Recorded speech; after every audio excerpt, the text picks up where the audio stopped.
Bon bah bienvenue. Semaine, je me suis perdu, 11 je pense. On passe le week-end à Cordoba. Du coup après 10 heures de trajet en bus de nuit, on arrive ici. On a commencé à se poser juste un petit peu, on a mangé tranquille et là on est au musée de l'instance jésuite d'une ville, un petit village proche de Cordoba. On est allé à ce village parce que c'était le village de naissance du Che Guevara. Naissance je sais pas mais au moins il y habitait, il y a sa maison en tout cas. Et on est tombé sur ça et c'est gratuit donc on se balade dedans. Du coup le tour fut rapide, c'est pas immense hein. Comme l'histoire argentine n'est pas très vieille en soi. L'Argentine elle s'est fait coloniser, je me souviens plus exactement de la date, je vais vous mettre un petit aperçu ici. Mais elle s'est fait coloniser genre assez tard au final. Et du coup il n'y a pas une histoire faramineuse, genre tout ce qu'on voit, là c'est à Mendoza typiquement. Il y a eu suffisamment de tremblements de terre pour qu'au final il n'y ait aucun souvenir comme ça de trucs vieux, de construction d'époque, etc. D'histoire un peu d'églises. Comme il y a en France en fait, qu'on peut voir des églises, qu'on peut voir des anciens bâtiments, des monastères, etc. Ce qui fait que l'histoire du pays n'est pas très riche. Ce qu'il y a surtout à voir ici, c'est la nature, etc. Qui là c'est très complet. Du coup c'est intéressant de voir qu'il y a eu quand même une grosse influence européenne, on le voit dans tout, hein. On le voit dans la façon de construire, qu'il y a des voûtes, dans le type de tableau, le type de bâtiment, l'organisation, le fait que ce soit en carré avec des espèces de couloirs tout autour. C'est très européanisé de cette période-là, quoi. Ça se voit que c'était colonisé, mais pas forcément plus intéressant que ça, parce qu'on a l'habitude de voir ça déjà, et parce que c'est assez récent, quoi. Et ils ont pas du tout essayé de garder l'histoire d'avant la colonisation, ce qui fait que ouais, en termes d'histoire, le pays a encore à en engranger, quoi. Du coup, on va aller voir la maison du Che. Peut-être c'est pas leur histoire non plus, mais comme il est né là, ça leur fera quelque chose à raconter.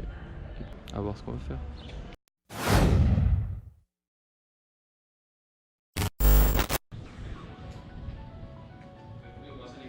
La maison du Che. Le Che, quand il était assis, quand il était enfant. Le Che qui a sauvé tout le monde à Cuba. Bon, du coup, je suis avec mon Rey ici pour vous expliquer l'histoire un petit peu. Pour ceux qui connaissent pas, enfin moi je connaissais pas du tout. Je savais que c'était un révolutionnaire, qu'il a libéré Cuba, etc. Mais je savais pas comment c'est sa vie en général et d'où il sortait. Du coup, comme vous avez pu le voir, la maison elle est un peu grande quand même. Ça fait un peu enfant de bonne famille, qui était très intéressé par la philo, les livres, par la médecine aussi. Et qui au final a eu comme espèce de leitmotiv de se dire faut étudier, faut connaître les trucs, faut vraiment avoir des connaissances solides pour pouvoir faire la révolution. Tu peux pas faire la révolution étant stupide en gros. C'est un peu ce qu'il disait. D'abord du coup il a commencé ses études de médecine, puis après il a stoppé ses études pour faire un tour, un peu un tour d'Amérique du Sud. Donc d'abord il a fait des trajets, il a fait Buenos Aires, Rosario, Cordoba en vélo, ce qui fait déjà 4000 km de distance en vélo avec un petit moteur, mais quand même. Et puis après il a décidé de faire le tour en moto et il est retourné sur la mer je crois, puis après il a traversé la Patagonie en moto avant de rejoindre Santiago où leur moto est tombée en panne. Puis après il a traversé le Pérou, Venezuela et des pays du nord comme ça. Et au cours de son voyage il s'est rendu compte un petit peu de la misère humaine et ça l'a un petit peu révolté. En montant en Amérique du Nord, au Mexique, il a rencontré justement Fidel Castro, et avec qui il est devenu du coup le médecin de ses armées. Et petit à petit, il est devenu du coup commandant de son armée, et il allait reprendre la Havane, où il a été rejoint par Fidel Castro, etc. Du coup, pour libérer Cuba. Donc une fois libéré Cuba, il est devenu citoyen cubain. Grâce à ça, il a été ministre plusieurs fois. Il a fait différents postes haut gradés comme ça. Et en 65, il a décidé d'abandonner un petit peu sa nationalité cubaine et de continuer à essayer de libérer d'autres peuples. D'abord, il a essayé de faire la même révolution au Congo, de repartir sur la même base, mais un manque de discipline et un manque d'organisation, des luttes politiques au sein de la révolution ont fait que ça n'a pas marché comme ça avait marché à Cuba. Et il a quitté le Congo et il est allé en Bolivie. Déjà, il se fait pas passer son nom de Che parce qu'il était connu, du coup il essaie de rentrer en tant que parfait inconnu, mais il y a quand même les autorités boliviennes qui le recherchent. Donc en gros, il y a 3-4 ans après avoir quitté Cuba, il se prend une balle à la jambe, il est capturé par l'ennemi et après il se fait assassiner dans son lit d'hôpital par pas le président cubain, pas le président bolivien, mais une un genre d'autorité comme ça, quoi. C'est ainsi que mourut Luce. Très intéressant. Je le connaissais pas comme ça, je voyais juste ça comme un révolutionnaire, un mec qui a fait la guerre, etc. Mais du coup, c'est une belle histoire, je trouve. C'est inspirant pour combattre des trucs qu'on trouve injustes et combattre, essayer de faire le bien autour de soi. Après, lui, il avait la certitude, par contre, que pour changer les choses, il fallait faire une guerre armée. C'est une façon de penser. Donc voilà, on sort de la maison du Tché. Il y avait un petit jardin. On sort de là, je sais pas trop ce qu'on va faire, on va peut-être se balader, découvrir Cordoba, on va voir. Ouais, à tout. Vas-y, guide Charlotte, répète-nous ce que tu as dit sur cette magnifique église qu'on voit ici. Une des plus anciennes églises d'Argentine. Waouh! Construite dans les années 1600 et quelques, je crois. Oh, dès la colonisation alors. Dès la colonisation. Avec dedans les murs en marbre et le chœur en or et ivoire. Ici se trouve l'université de Mendoza sur la droite.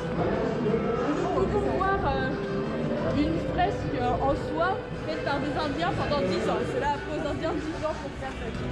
Merci Charlotte. Nous sommes dans la manzana jésuite.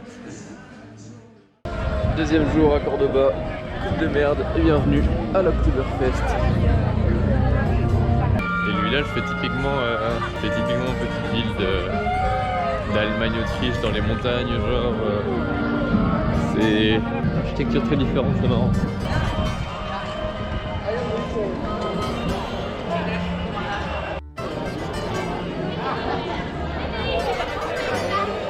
En plus d'avoir toute une ville du coup qui est dédiée directement à la fête de la bière pendant 2 semaines, il y a une espèce d'endroit payant avec des tickets où il faut payer sa place et tout.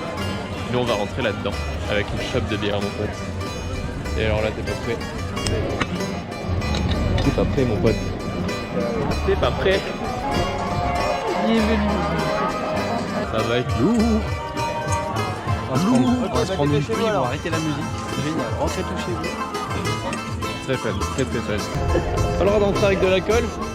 Du coup on a une bouteille entière de Fernet à finir avant. Dépêchez-vous là, s'il vous plaît. Le Fernet. Fernet, Ça n'est pas encore présenté ça. c'est ça la race. Un genre de Jäger en moins bon qui va qu'avec le coca.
T'as pas encore vu ta tête sur la vidéo du Chili.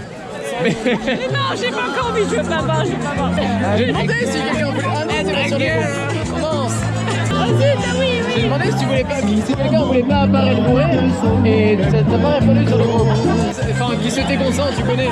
Elle parle de photos à moi de. Putain, mais quelle bataille il me fait. Ouais. Là, tu peux Là, ça filme. Là, y a pas de soucis. C'est vital parce qu'il a trop besoin. Et bah, toi, je vais te monter là. Gracias. Bueno.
Buenas noches, Córdoba, Villa General Belgrano, carajo. Un placer estar acá.